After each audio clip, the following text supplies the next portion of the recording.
Population of Texas is growing, and that comes with a housing shortage, making it harder for many people to afford a home that fits them. In 2022, the organization Up for Growth estimated that Texas was at least 300,000 homes short of what was needed, one of the highest levels in the country.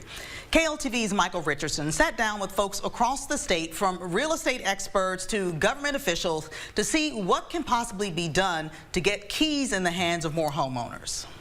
Home prices are rising across East Texas, and the region isn't alone. Between 2019 and 2023, the median home price in the Tyler metro increased by over 50%, and Longview roughly 43%. Both, according to a report released last year by the state comptroller, are higher than the state average. Amanda Jackson works as a realtor in Tyler. A few years ago, we kind of had a seller's market where things were going above and over list price, and that was causing the prices of homes to skyrocket up. While we're more affordable, we're not as affordable as we used to be. Texas Comptroller Glenn Hegar says job creation has put pressure on the housing market, alongside other factors. COVID, 40-year high inflation. What did that mean? Anything that you and I purchase is more expensive than it used to be. So the replacement cost of any type of damage to a home, whether it is from a storm or just wear and tear, there's more costly. And so you also see higher increases in insurance. Another aspect that may impact housing costs is tariffs. President Donald Trump says he will impose a 25% tax on imports against Canada and Mexico as soon as this week, unless they reduce illegal immigration into the U.S. President Trump already threatened Colombia with the economic measure if they did not accept deportation flights, to which they yielded. I like the challenge of getting better and doing a better product for my customers. That's really rewarding to me. Anwar Khalifa builds homes across East Texas. He says if those tariffs are implemented, he will increase prices. If you're a businessman and you're buying something for $100 and now it's going to cost you $125, what are you going to do? Are you going to keep the same price and eat that $25?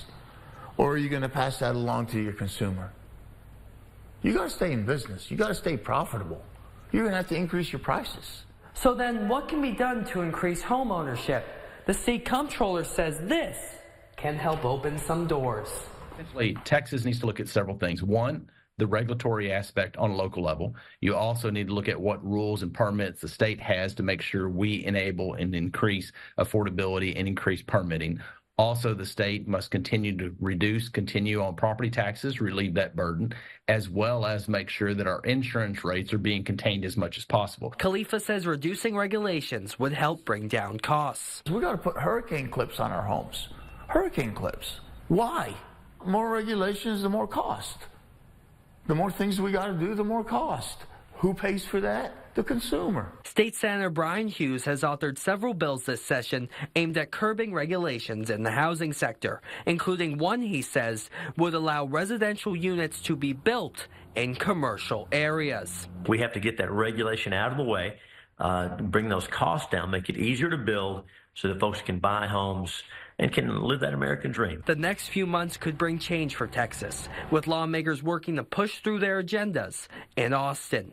The future of the housing market, the potential decider for movers. If Texas becomes less affordable, as we have seen with other states, people start moving and they move to somewhere else that's more affordable. Michael Richardson, KLTV 7 News.